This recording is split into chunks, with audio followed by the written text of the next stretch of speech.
Maya's paycheck arrived on Friday, and by Saturday most of it had already found a job.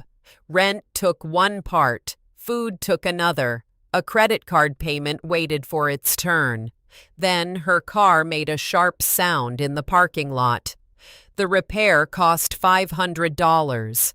Maya had no cash buffer, so the card that already held $6,000 of debt had to carry one more hit. That choice felt simple and cruel. Every extra dollar seemed like it should go toward the card.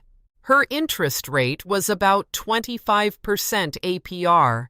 APR means the yearly cost of borrowing before the balance keeps changing. At that rate, the balance could grow fast.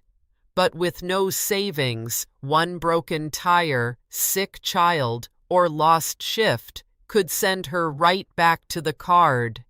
This is the hard trade-off. Paying debt saves interest. Holding cash gives protection. Sending every dollar to debt may lower the balance sooner, but it can leave a household with no safe place to turn. Building a small emergency fund may slow the first part of the payoff, yet it may help stop a small crisis from becoming fresh credit card debt. Maya did not need a perfect plan. She needed a first line of defense. For a United States example, that first target might be $500 to $1,000 in an FDIC-insured savings account. FDIC insurance protects eligible deposits at insured banks within legal limits if the bank fails. It does not make spending free, and it does not cover every kind of financial loss. The number is not magic. $500 may be enough for one household and too little for another. Income, rent, health needs, transportation, job stability, and family support all change the answer. A person with steady work and low costs may need less cash at first. A person with uneven income may need a larger cushion before attacking high-interest debt. Maya began by looking at 1 month, not her whole life.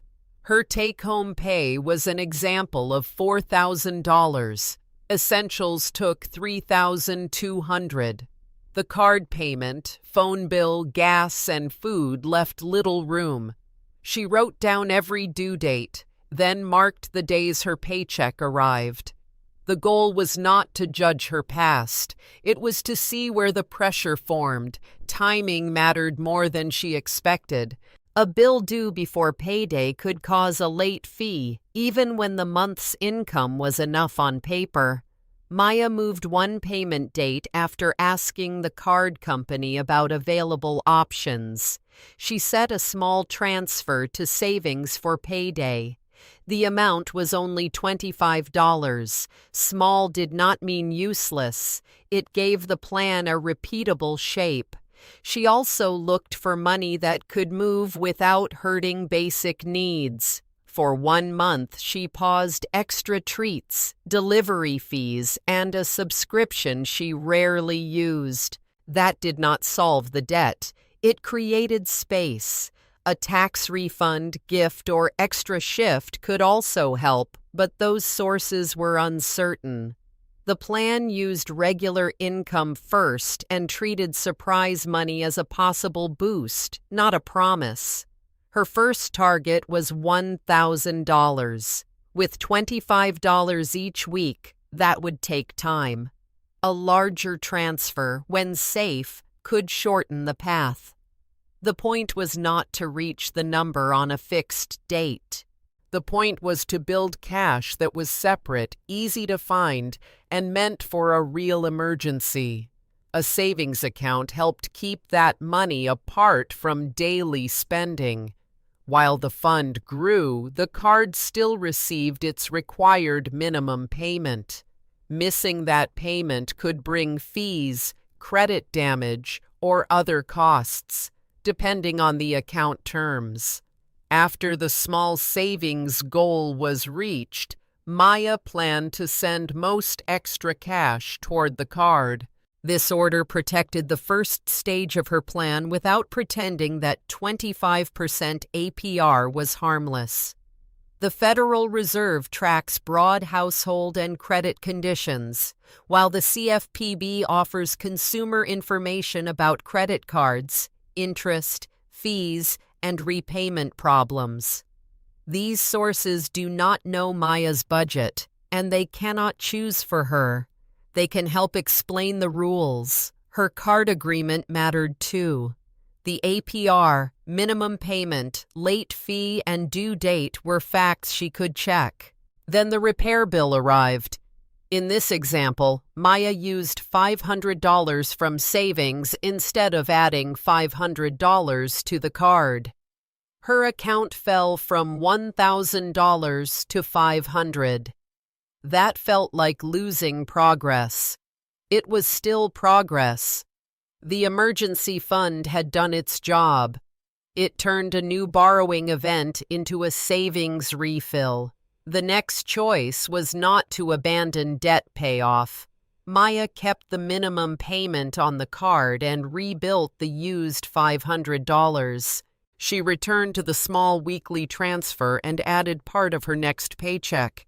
If the repair had been larger than her fund, she might have needed a mix of cash, a payment plan, or new borrowing.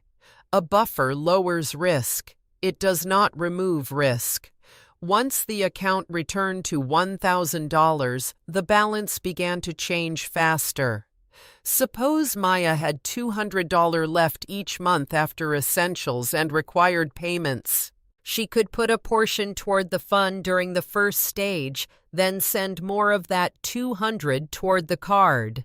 The exact timeline was only an example. Her rate, balance, fees, and payment pattern would decide the real result. There was another mistake to avoid.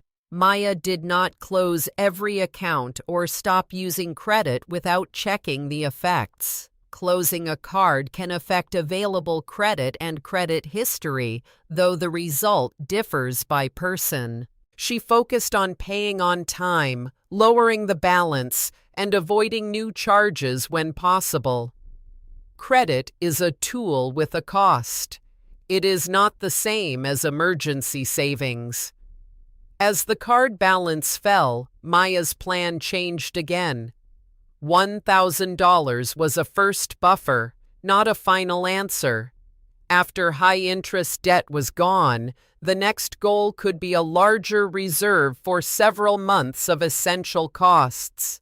The right amount would depend on work, health, housing, transportation, and people who relied on her. The fund grew with the household's real risks.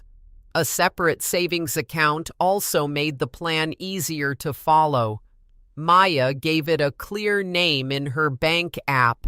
She used it for repairs, urgent travel, medical bills, or a gap between jobs. She did not use it for routine shopping. For planned costs, she created other small savings spaces. A car bill was no longer a surprise if she saved for maintenance over time. Progress was not smooth. 1 month, Maya's work hours dropped. She reduced the extra card payment and kept the minimum payment current. Another month, a family need used part of the buffer. She felt tired and behind, but the system gave her a choice. She did not have to decide from zero. She could pause, protect essentials, refill cash, and return to debt when income settled. The key question was not whether debt or savings mattered more. Both mattered, but their jobs were different. High-interest debt charged money for the past. Emergency savings protected the next hard day. The first small fund helped prevent a new charge. After that protection was in place, expensive debt often deserved more of the extra cash, while the reserve slowly grew when the household could support it. A person facing this choice can ask 3 plain questions. What emergency would hurt most if it happened this month? How much cash would cover the first likely shock? After that amount is saved, how much can safely go to the highest cost debt? The answers may change with income, rates, family needs, and access to help. A plan should fit the facts, not an ideal budget. If a payment is already late or the debt feels impossible, contacting the lender early may reveal hardship options. A nonprofit credit counselor may also explain repayment choices, but fees and terms should be checked carefully. The CFPB can provide general consumer guidance. A bank savings account may offer FDIC insurance, while other products have different rules. Read the details before moving money. Maya's victory was not a dramatic wipeout. It was a quieter change in direction. The $500 repair no longer became $500 of new card debt. The 25% APR still mattered, but it no longer controlled every choice. Each payday now had a job: cover essentials, protect cash, pay the card, and later build a stronger reserve. That is how an emergency fund and debt plan can work together. Start with a small, clear buffer. Keep required payments current. Use an FDIC-insured savings account for the first layer of protection.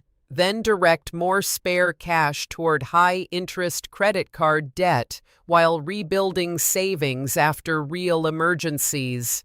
The numbers will differ from household to household, but the sequence can turn pressure into a set of doable decisions. If you want to take control of your finances, subscribe for more money tips every week.